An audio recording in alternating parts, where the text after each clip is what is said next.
嗨，大家好，继续出来骑行。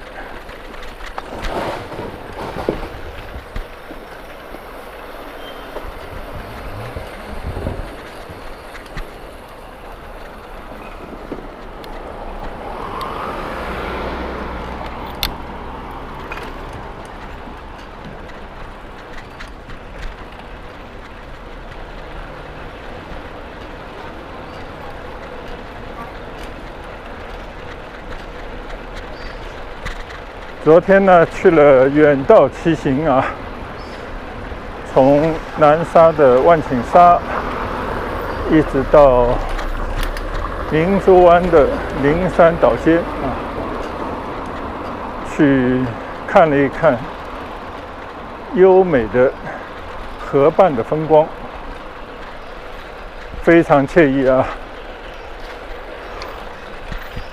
只是遗憾呢，就这种漂亮的地方啊，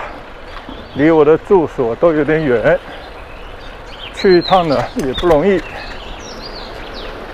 必须要开着车去啊。在那边呢一待就是大半天时间，幸好呢我们都退了休，也给自己没事找些事干。到了19冲的渔人码头呢，买一些土特产，主要是采购一些水果，在外面呢吃一个饭，也算是一种小型的旅游吧，就到外面调剂一下心情。同时呢，也是去尝个鲜，因为那个19冲到21冲的这个绿道啊，开通以后呢，也是第一次啊。到那边去做了一次完整的骑行，前面几期呢都陆陆续续的跟朋友们呢已经在网上做了一个分享。如果大家还没有看过我南沙那些水道旁啊绿道中的这些骑行呢，不妨可以回过头去点击观看一下啊。这些不错的大湾区的景色，还真的值得推荐给大家去看一看啊！没有办法到此一游呢，就在云上观光一番也不错。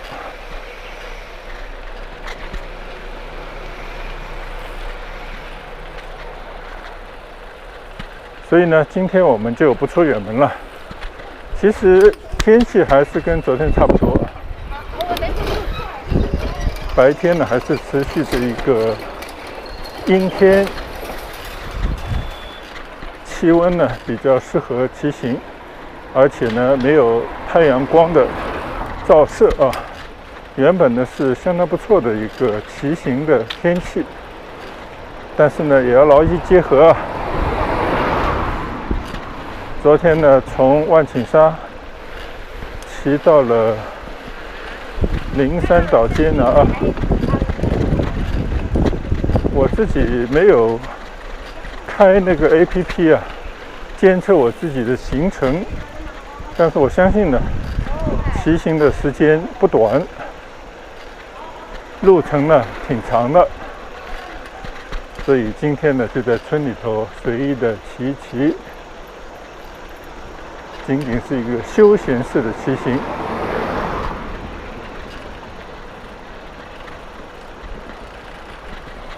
天气不错啊，我看到这个怡湖湾边上的这个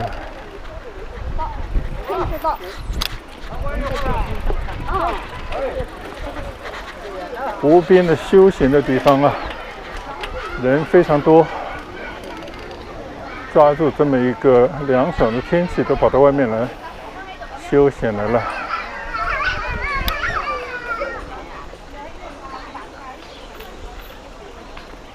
所以呢，我也到人多的地方来凑凑热闹。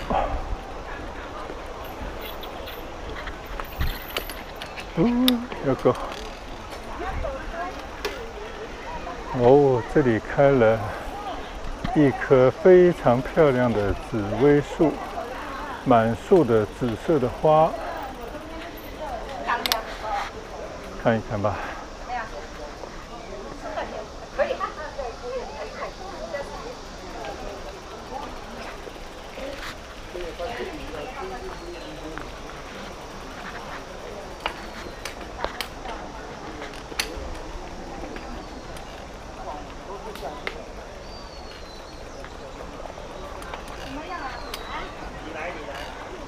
我看见啊，这边的老头老太，他的打的一种牌啊，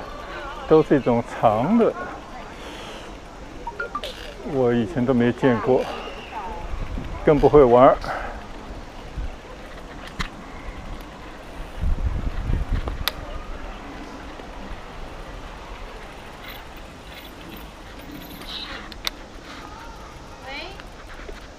看看这个湖里啊，不少的黑天鹅啊，但是奇妙的是，这边好像只有黑天鹅，没有白天鹅啊。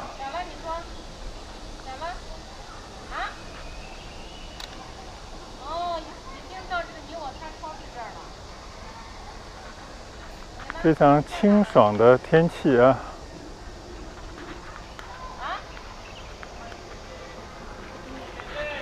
你在哪呢？那你来吧。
可惜这个叫钓鱼台的小岛上呢，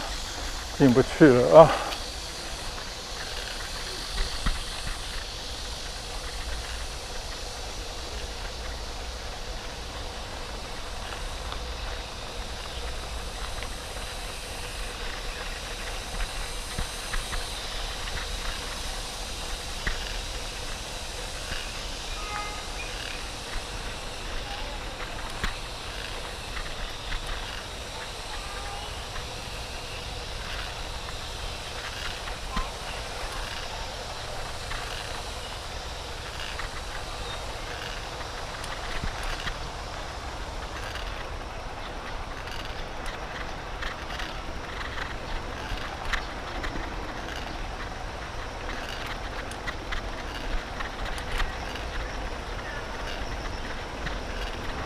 前几天呢，跟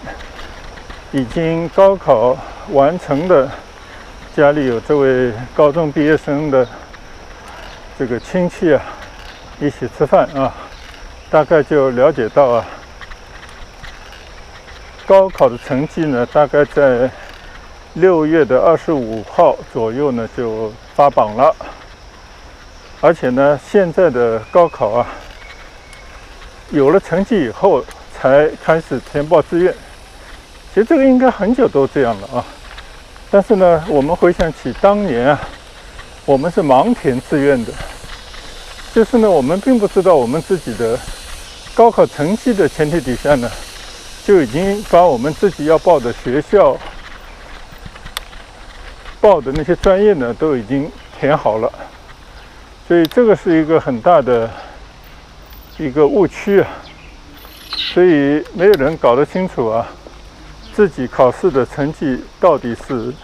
能得多少分，够不够一些大学的录取的这个档次啊。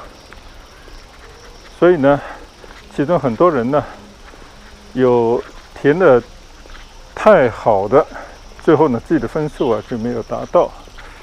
结果呢就名落孙山。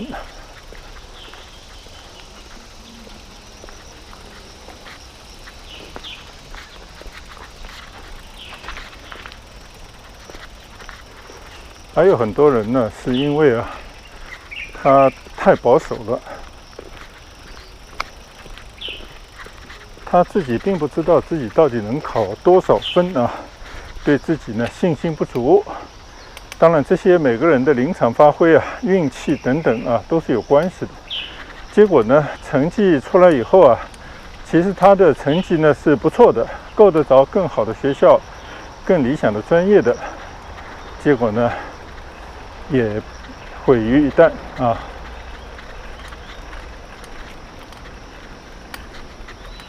就像这样的遗憾呢，现在稍微少了一些。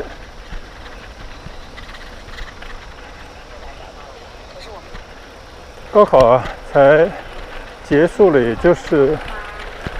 2个来礼拜吧。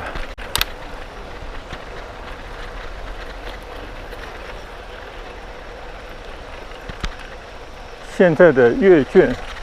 批卷、评分的工作呢，应该已经完成了。这个当然得益于啊，现在科技的发展，通过计算机，在考试的时候呢，据说都会有一张写答案的纸，你要把这些答案呢复制到一张，当时就是要复制到你的一张答案的一张纸上啊。那么这些呢，计算机可以读取，就很快就可以看到你这个结果。也因为这些效率的提升呢，使得现在阅卷的时间节省了很多，那就留出了更多的时间呢，可以让考生知道自己的成绩分数以后呢，花更多的时间去琢磨怎么去报自己的学校，选择专业，和自己呢家里人去做这样的商讨。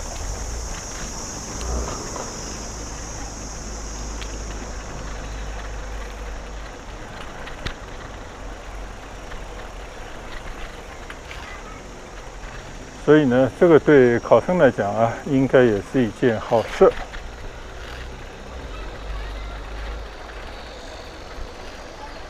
最后还剩了这么几天时间啊，大家还得要耐心的等待几天。对于这些考生和家长呢，其实这几天也是备受煎熬的，没有见到最后的成绩啊，大家都还是有一些茫然。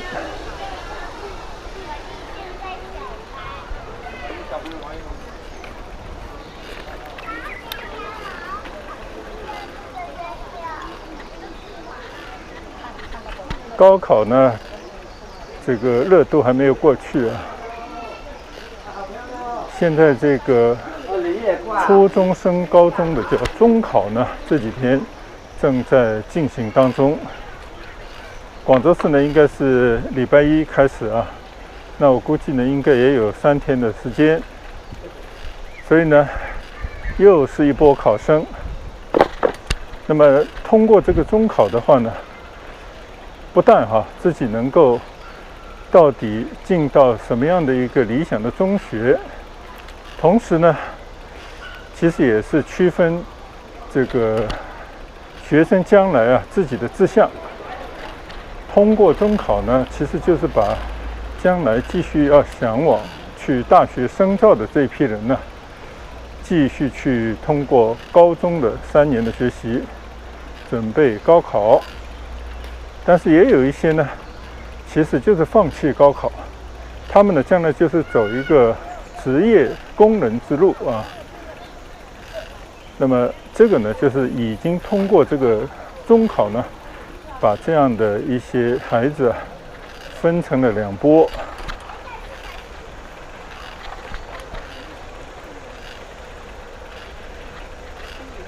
所以呢，有条件的家长总是想尽办法，从小学呢就一路帮助自己的孩子呢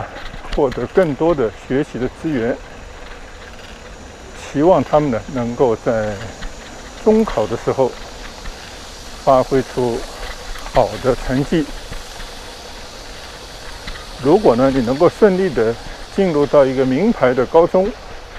并且呢进到高中里面的类似提高班、尖子班这样的班里面呢，也就是说一只腿呢基本上已经跨进了大学，再努力往上蹦一蹦呢，就有可能进到那些知名的大学和选择自己心仪的这个热门专业去深造。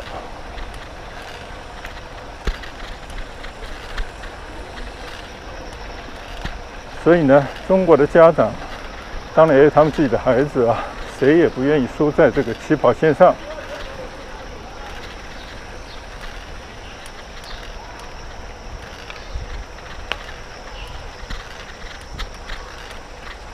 不知不觉我已经骑了第2遍这个湖边的环湖的步道了没有太多的人，我也没有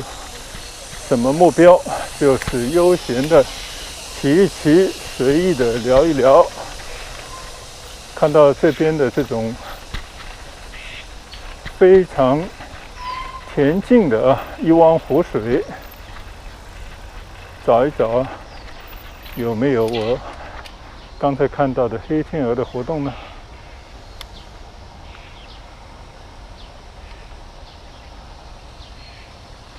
这边好像没有。这些黑天鹅也很懂事它也希望呢在人多的地方出没，大概有人可以投喂这些食物吧。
闲着也是闲着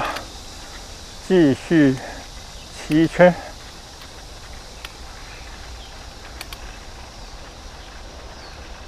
虽然我们有时候偶然也会想起当年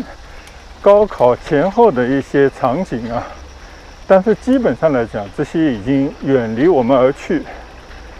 就连我自己的孩子他们早就经过了这个入大学之间的这么一个时间段了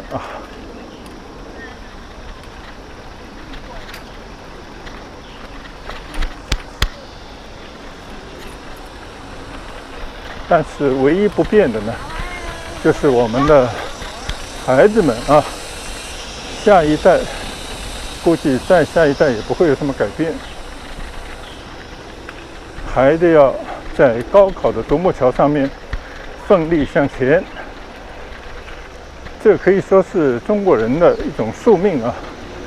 也是一个出人头地的一条捷径。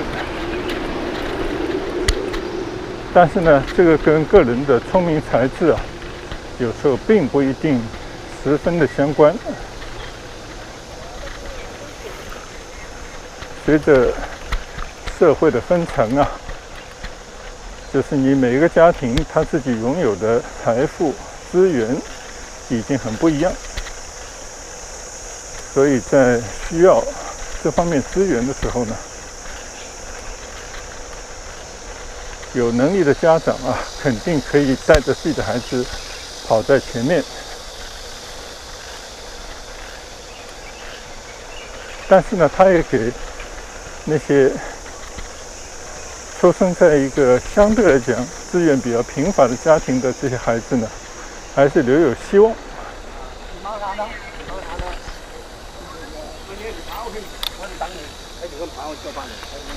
因为最起码呢，你还是可以通过自己的发愤图强、聪明才智来改变你自己的人生。所以呢，这个社会啊，并没有说固化到一成不变的程度，还是有很多的这些制度上啊、体系上，它也是多多少少给予了每个人都有类似的这种机会啊。只是说你自己明不明白，不能够把握得住，然后呢，在这个社会啊当中呢，脱颖而出，那个就是看你自己了。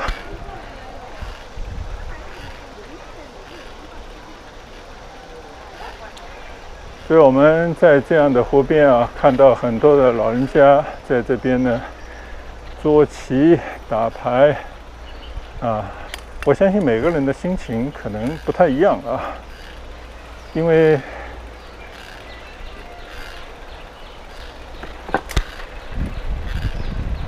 虽然说大家都到了一定的年纪啊，都过了退休的年龄，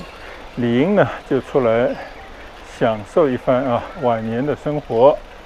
放下，或者说你也不得不放下你的工作上的这种担子和压力啊。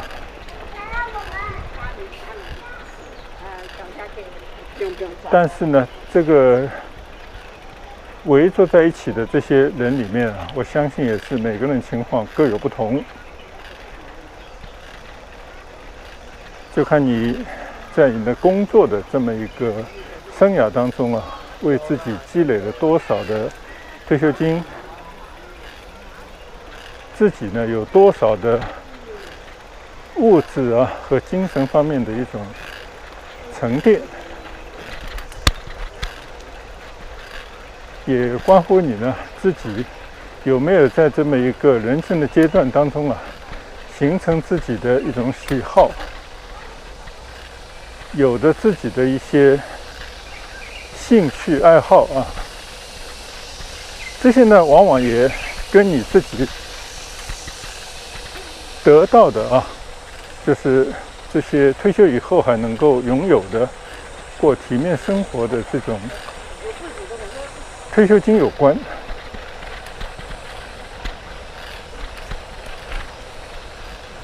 可以想象啊，退休金差几倍的人，有些人呢每天就是要去找寻一些相对便宜的一些食品，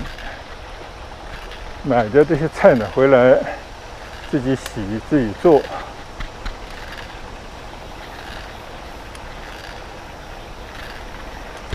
但是另外一部分人呢，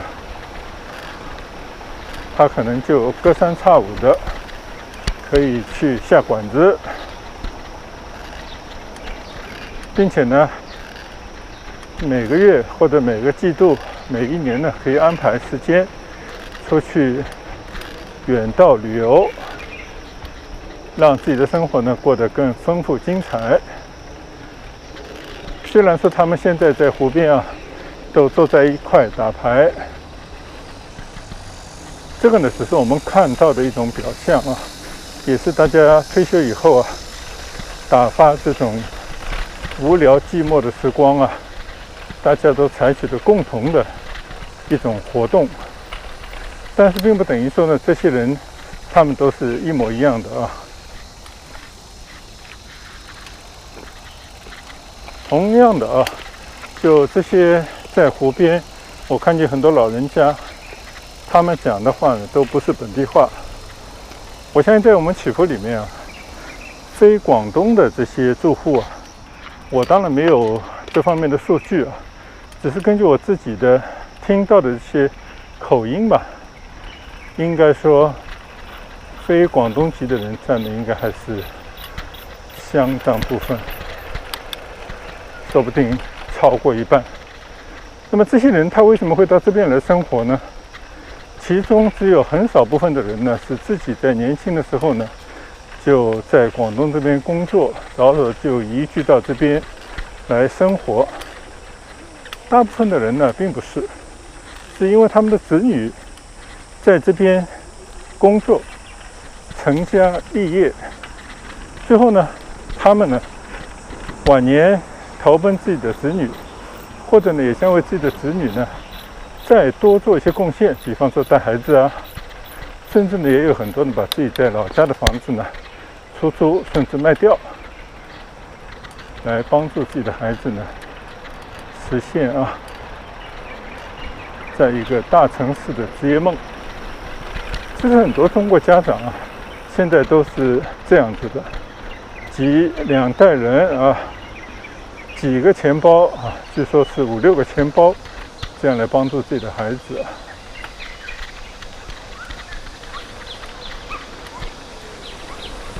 这个是一种社会发展当中出现的一种社会的生态无所谓对错。那这个酸甜苦辣，各家只有自己知道。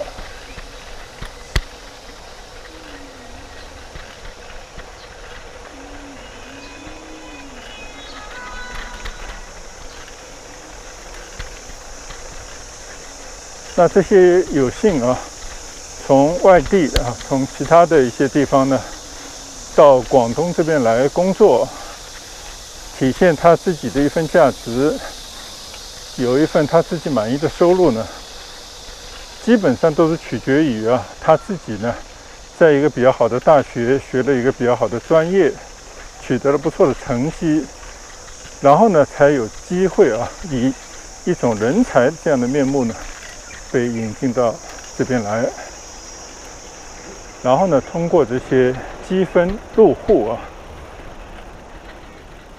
慢慢的就成了新广州人。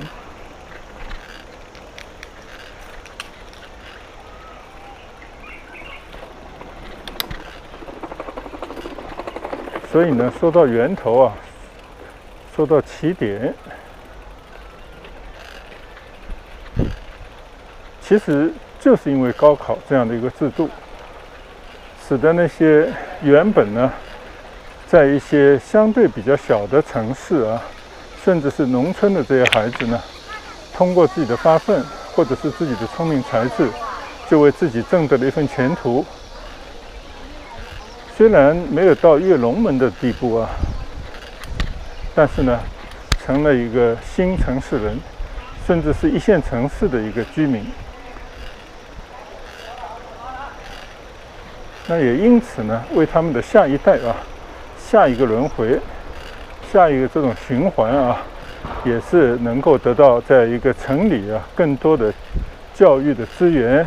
物质的条件，使得他们将来有更多的机会呢，比他们的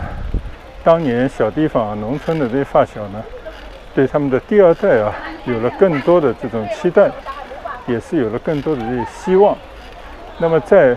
10多年以后，多少年以后，等到他们的孩子呢，说不定就比较容易考上自己心仪的学校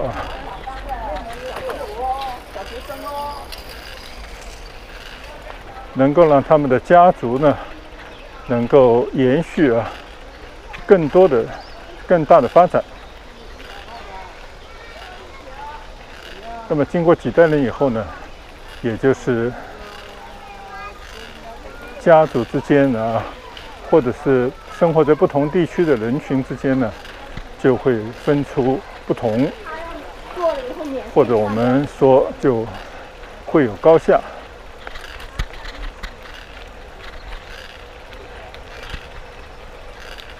所以呢，这个就是在中国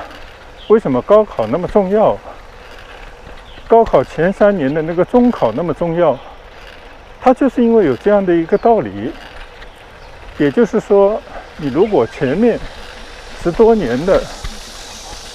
9年的义务教育加上3年的高中你如果能够走到前排，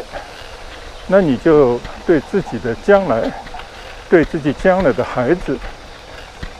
同时呢，也是对父母的期望，并且呢，更多的能够反馈这个自己的家庭、自己的父母，这些都有非常重大的意义啊。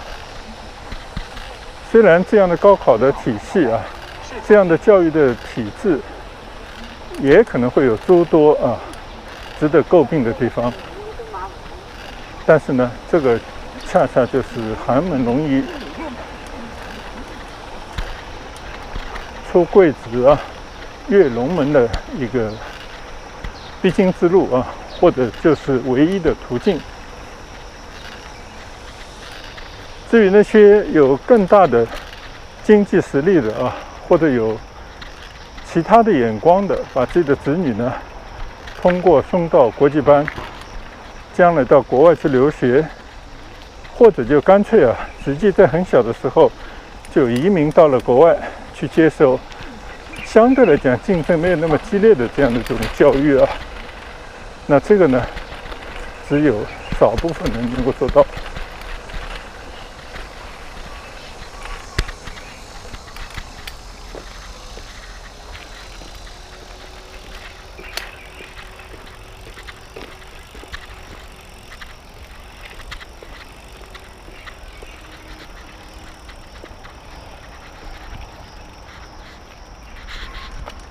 好了，我已经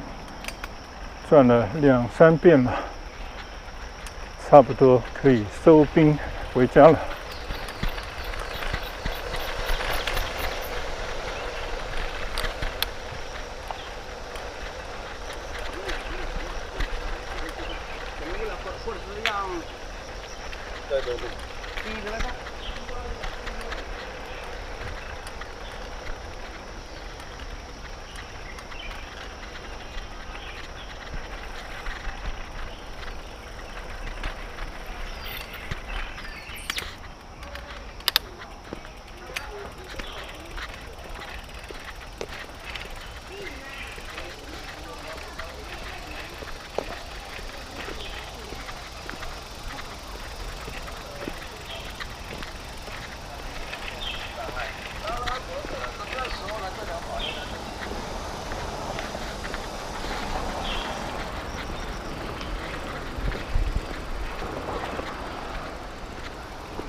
我不知道这个地方叫不叫湖景居应该说很少骑到这个里面。从这个树木来看呢，应该已经有相当的年头了。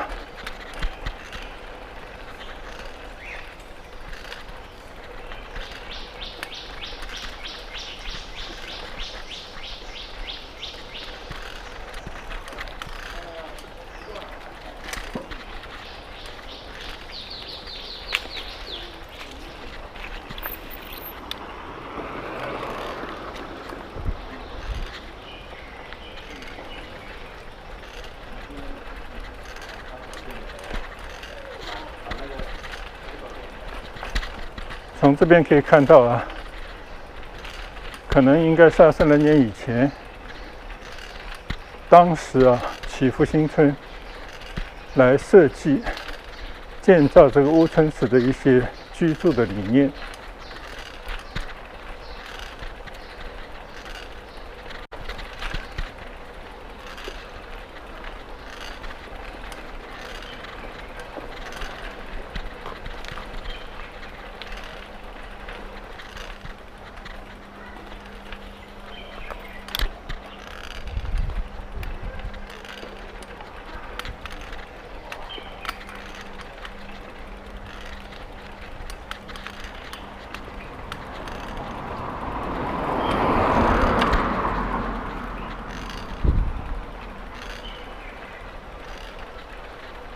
骑着呢，就到祈福老板的豪宅这个门口了。虽然我们从来也没看见过老板啊，进进出出过。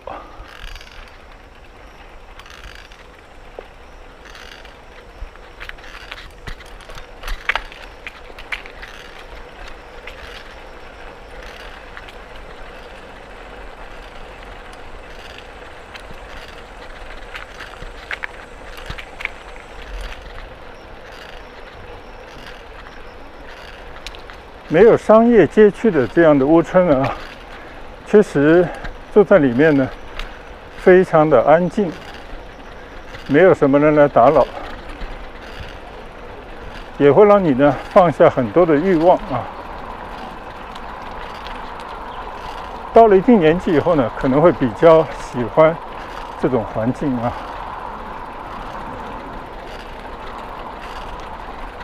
年轻人也不同。他们希望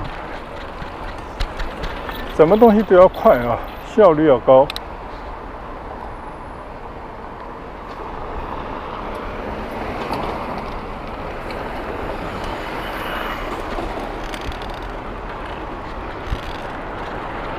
磨磨蹭蹭的浪费时间就是浪费生命。所以呢，现在的年轻一代，我相信他们都适应了这种快的节奏，也比较享受这种快的节奏。如果自己家里头做饭啊，一个月花2000块钱，在外面吃如果是花3000块钱的话呢，我相信年轻人宁可在外面吃，因为他可以省下很多的时间去加班、去进修，或者呢去享受。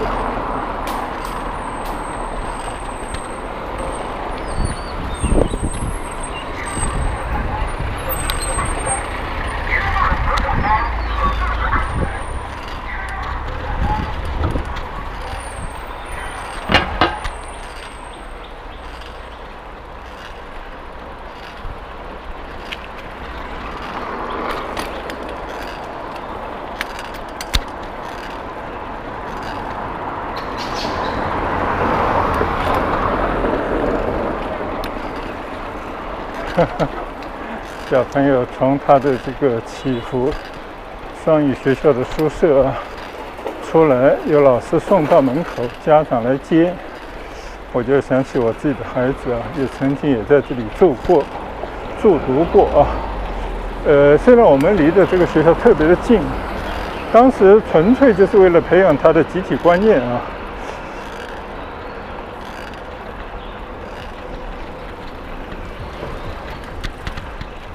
希望他学会啊，怎么去跟人家团结一致，怎么能够去妥协，怎么能够去听从大家的一种意见等等啊。当然还有一个就是学会一些最基本的独立生活的能力啊，比方说你要叠被子啊，你到了时间你就是要去这个饭堂吃饭啊，晚上要按时熄灯啊，等等啊。那我觉得这些其实对孩子也是一种学习啊，一种锻炼啊。所以我们的孩子啊，也曾经有过这样的一个经历。我不知道他们现在会作何感想啊？对于以前父母亲的这些安排啊，会记得多少？会怎么评价？我们也搞不清楚啊。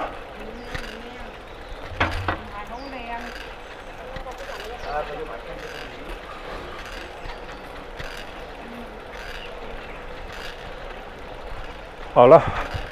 骑着骑着呢，就差不多回到家了啊。所以呢，虽然高考已经结束啊，但是我们还是希望我们的考生们在发榜的时候呢，都眉开眼笑，都能够进到自己心仪的学校和专业。还有那些中考的孩子的家长啊，也是希望说他们能够考到一个他们想要去的一个中学吧。好的，我们就在这里呢跟大家说拜拜。